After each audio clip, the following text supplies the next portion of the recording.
In this video, you are going to see how to add the double line page border in Microsoft PowerPoint. As you can see here, let's get started. There is no direct way to add the page border in Microsoft PowerPoint. We can apply our trick. Let us go to Insert, go to Shape and pick our rectangle shape and drag it over here like this. Now click on the rectangle.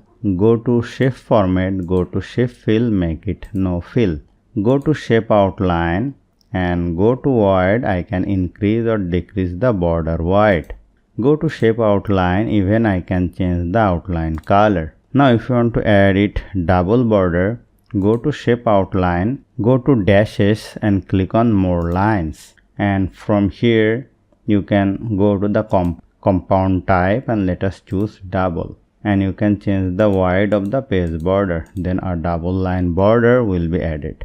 So hope you found this video helpful. If you like this video, please share this video with your friends and family, and don't forget to subscribe. Thank you.